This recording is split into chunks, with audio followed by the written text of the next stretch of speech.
Dobroveče, dragi gledalci. Ove nedelje, kao što svi znamo, nedelja borbe protiv zdravlja.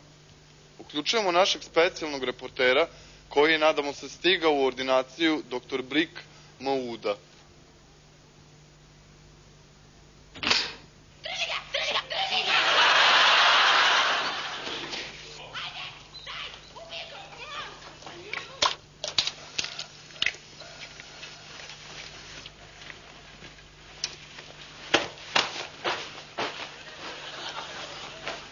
Pa, gospodine Vičiću, kako smo danas?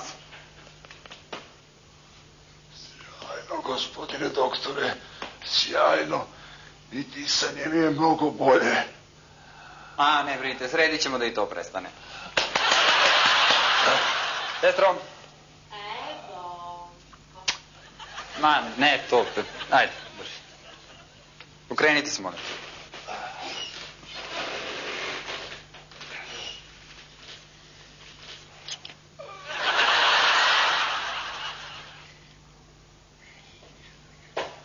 Dragi naši gledalci, nalazimo se u ambulanti doktora Brika Mauda i tu smo upravo zbog nedelje borbe protiv zdravlja. Da čujemo od doktora Brika Mauda šta su oni preduzeli u nedelji, kakve aktivnosti borbe protiv zdravlja.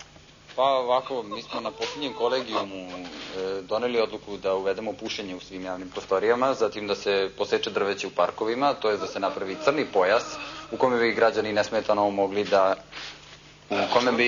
nesmetano mogli da obavljaju svoje fiziološke potrebe i bacaju smeće. Zatim da pokrenemo akciju oduzimanja organa kao i preventivnu odmoć socijalno zabrinutim licima. Odlično, to čekam ceo život. A sada, da, pošto smo se uključili ovde u ordinaciju doktora Brika Mauda, imam predlog jedan da se uključimo u drugu ordinaciju gde se nalazi moja koleginica Nataša V. Ilić u ordinaciji na kraju grada. Kad ću da idem na televiziji? Jo, sad ću da ti objasnim, mala, dođi vamo. Lifting elektronik takođe jedan je...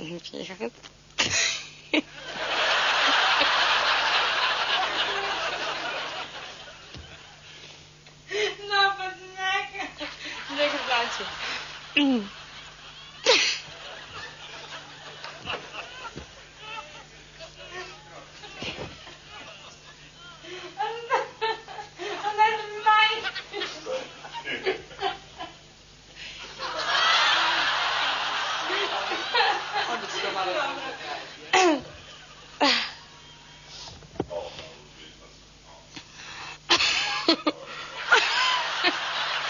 Čekaj.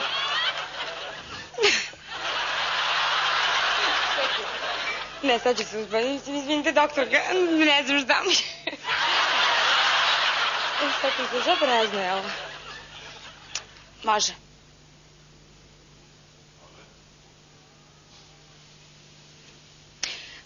Kako se kaže? Lifting elektronik.